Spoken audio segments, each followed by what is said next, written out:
अगली खबर की ओर चलते हैं जो कि चांदी से जुड़ी हुई है। चांदी की कीमतों में रिकॉर्ड तेजी का सिलसिला थमने का नाम नहीं ले रहा है। इसकी वजह से हाजिर बाजार में चांदी की कीमतों पर प्रीमियम बढ़ गया है।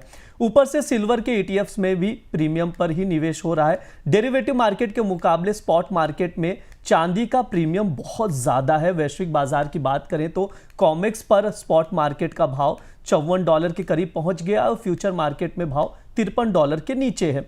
सर, आपसे बहुत सारे इसके जुड़े हुए सवाल हैं जो आपसे समझना चाहेंगे। सबसे पहले सर बताइएगा कि भारतीय बाजार में चांदी की डिमांड सप्लाई की क्या स्थिति है और प्रीमियम का ये रहस्य क्या है?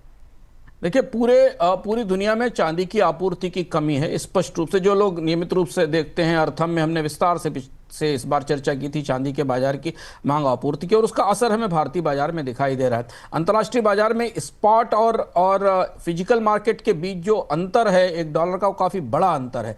भारतीय बाजार में भी इसका असर दिख रहा है। 2025 के पहले 8 महीनों में भारत में चांदी का इंपोर्ट गिर गया, जबकि डिमांड ज़्यादा थी। उसकी वजह ये थी कि सप्लाई अवेलेबल नहीं, तो 2024 की तुलना में करीब 42% की गिरावट आई, घट के 3,302 टन रह गया। भारत दुनिया में चांदी का सबसे बड़ा कंज्यूमर है और 80% जरूरत इंपोर्ट से पूरी होती है।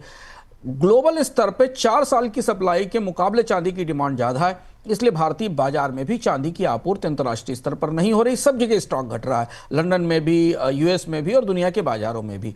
इस बीच सितंबर 2025 में ईटीएफ में रिकॉर्ड निवेश शुरू हो गया। चांदी की कीमतों के साथ ईटीएफ चमकने लगे। पिछले साल के औसत का जो मासिक औसत था, उससे 3 गुना निवेश ईटीएफ में हुआ, यानी ईटीएफ के अगेंस्ट में चांदी की जो जरूरत थी वो बढ़ती चली गई।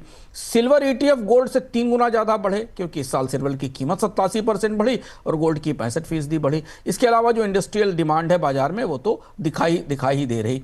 तो जो ईटीएफ प्रीमियम का रहस्य ये है कि घरेलू कीमतें इंटरनेशनल कीमतों से करीब 5.7 यानी 6% से 12% तक महंगी है, और ईटीएफ खरीदने पर निवेशक 12% एक्स्ट्रा प्राइस दे रहे हैं।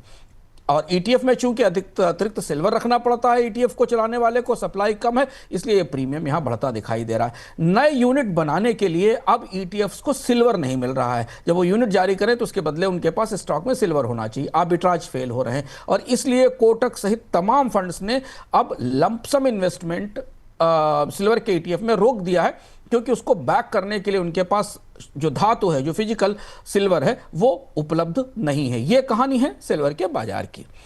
सर, प्रीमियम बढ़ने की वजह क्या है? क्या कोई ग्लोबल कारण भी है और आगे चलकर क्या स्थिति नजर आ रही है?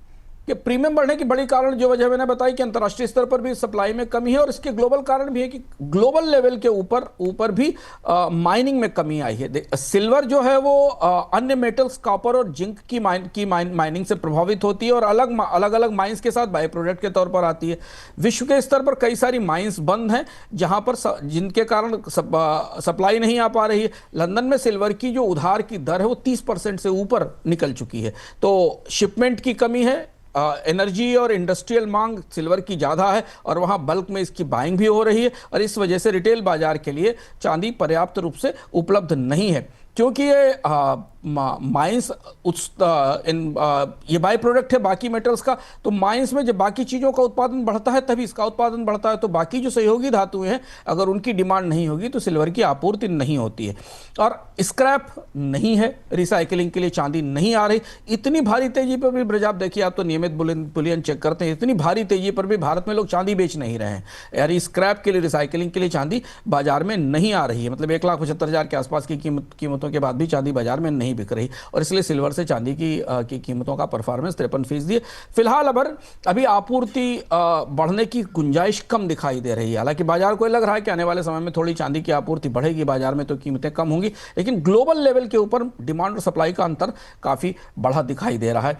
और इसलिए चांदी में ये जो बुलिश ट्रेंड है, ये लगातार बार घूम कर वापस हो सकता है, क्योंकि भारत को लगभग 5,000 से 6,000 टन सालाना इंपोर्ट की जरूरत है, और जब तक ये इंपोर्ट इस लेवल तक नहीं पहुंच जाएगा जो कि 3,3200 टन के आसपास है, तब तक ये चांदी की मांग और आपूर्ति का अंतर हमें बाजार में शायद बना रहेगा, ऐसा दिखाई देता है।